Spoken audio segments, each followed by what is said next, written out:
Hi, I'm Blake Brooks. I'm a board certified dermatologist and hair restoration specialist, and welcome to Derm and Donuts. This is a series of videos that I put together to answer commonly asked questions in clinic in an easily digestible format that you can take in with your morning coffee. So let's get started. Let's talk about hair transplantation and why it works. This is a common question that I get because people will say, hey, you're going to transplant my hair and then it's just going to fall out. So what's the difference? The difference is based on what's actually happening in pattern hair loss.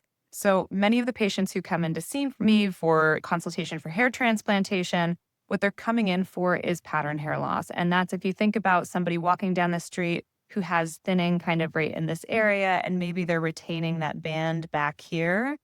There's a reason for that. So in pattern hair loss, what's actually happening is that the hairs in the area that are kind of commonly lost in male pattern hair loss, so right, generally here, those hairs are susceptible to a hormone called DHT. That's kind of the bad player in male pattern hair loss. That's what makes your hair fall out, right?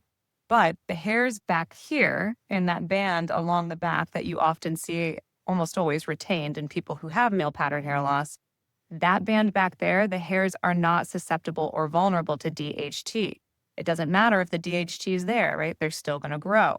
And so the kind of idea behind hair transplantation is that you take the hair from a specific area called the donor area. The donor area is going to be within that band of hair that would otherwise be retained, even if you lost almost all of your hair.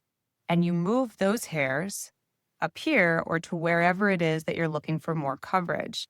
The really cool thing about hair transplantation is that when you move those hairs, they continue to be resistant to DHT. What that means is that those hairs won't be lost. Now, that's not entirely true. So you don't have 100% of the hairs that are transplanted take. A lot of times you have a small percentage of them that just don't grow after they're transplanted, but it's usually in a good clinic, a fairly small percentage. And the hairs that are transplanted should stay there. Now, the kicker here, right? So a lot of times when people come in for hair transplantation, they have thinning, but they're not entirely bald in the area where we're moving hair. So maybe they have some thinning here. They have a full kind of good donor area back here. We're moving the hair up here to fill in the gaps, so to speak. The hairs that were there, the hairs that kind of were there at the time that we transplanted, those hairs still are susceptible to DHT, meaning that those hairs could be lost. And that is why it is so important that you continue to stay on medications for retention of hair after a transplant, not to retain the hairs that you're transplanted, but to retain the hairs in the background. Otherwise, they will be lost. And what will end up happening is that the hairs that are transplanted will be the only hairs there. Now, depending on where you transplant the hairs, that can leave you with a really strange pattern. Say you're pretty thick here, but you're thinning here along the hairline. Now, if we kind of transplant along the hairline, but then you have further recession of the hairs behind it, that's not a great look. So you definitely want to stay on your hair medications in order to prevent that from happening. The hair medications that you're likely going to encounter if you go to a good hair transplant surgeon will be things like finasteride, dutasteride, and minoxidil.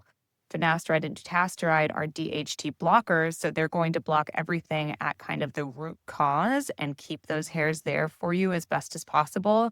Minoxidil is like a fertilizer, so it kind of just makes hair grow and keeps the baseline amount of hair in your head a little bit higher. Those are often used in combination. So work with your hair transplantation surgeon, your hair restoration specialist, to see what the best path is for you. And that's a brief overview of how hair transplantation works. I'm definitely going to put out some other quick Derm and Donuts videos about the process of hair transplantation. So look out for those and have a good day.